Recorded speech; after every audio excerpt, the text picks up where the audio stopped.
like to thank Academy Award winner Tony Bill for being here today.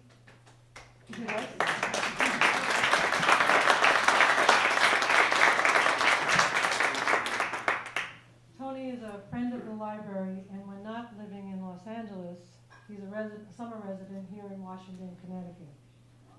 We're grateful that Tony has agreed to join us for this special screening and to share his experiences as director on the making of his epic World War I film, Flyboys. Everyone, please welcome Tony Bill.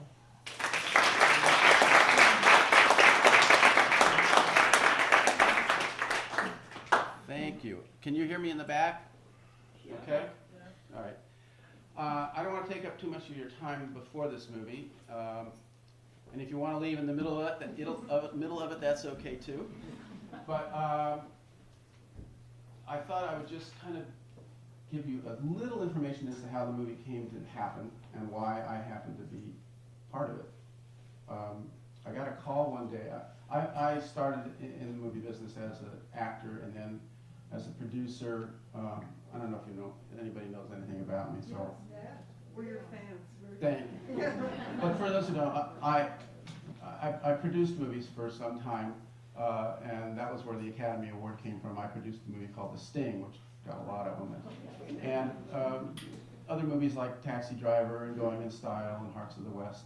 And then I started directing movies a long time ago now, maybe 30 years ago, with a movie called My Bodyguard about kids and in high school, and then other movies and television. And one day, now it's been about 7 or 8 years ago, I'm afraid, I got a call from a wonderful producer named Dean Devlin, a very successful producer of big movies. And he said, I'm sending you the script that you were born to direct.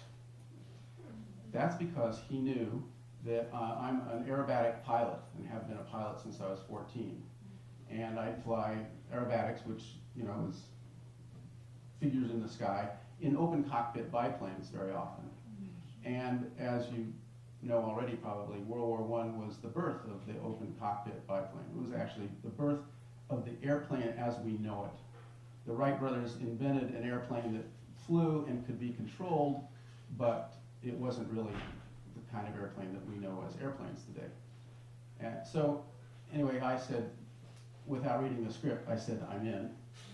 And we set about to get the movie made. We shot the movie in England. We used a lot of real airplanes, which were very, very, very difficult to come by, very difficult to fly, very expensive to rent and to insure. I don't want to tell you a lot about the movie before you see it. I'm looking forward to answering any questions you might have after the movie. But are there any questions you have before the movie starts?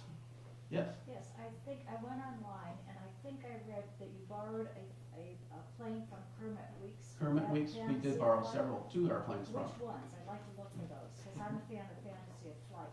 Oh yeah, well we borrowed, one of the airplanes we borrowed from Kermit was called a 1.5 strutter. It's a 2 occupant airplane, and you'll see it in the movie. I think it's the only biplane in the movie that seats 2. The others are all single pilot airplanes. And we borrowed one of the others. I can't remember which one. Another single pilot airplane. So we brought those over. What was another question over here? Yes. Did you shoot this in 35 or 70 millimeter? Good question. We shot it in 35, but not really. We used on this movie the first digital camera that Panavision ever made. And we pioneered that camera. When we arrived to shoot this movie, or more or less, with only a few weeks of tests, we were the first people ever to use this camera. So nobody on this movie had ever seen this camera before. And it's a 35 millimeter chip, for those of you that understand this technology, which I didn't or don't. It's a 35 millimeter chip in a digital camera. That means that nothing was ever in this movie was shot on film.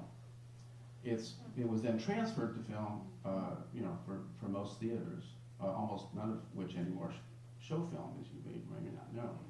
So it was an exciting kind of sense of being a little bit of a pioneer at the time using digital technology. Any other questions before we start?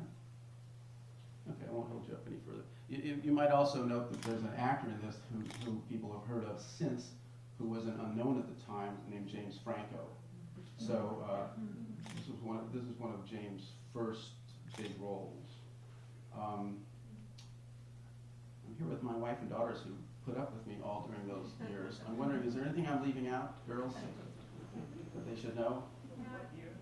I think they should see the movie and you'll have a lot of questions. Thank you. I usually have to say that.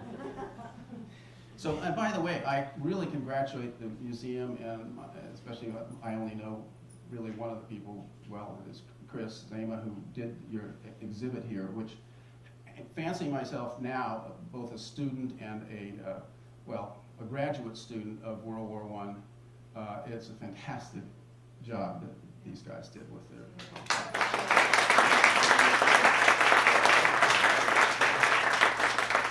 Thank you, Tony. Thank you. I will see you all afterwards. Yes, we're gonna have some wine and cheese and Q&A. Thank you.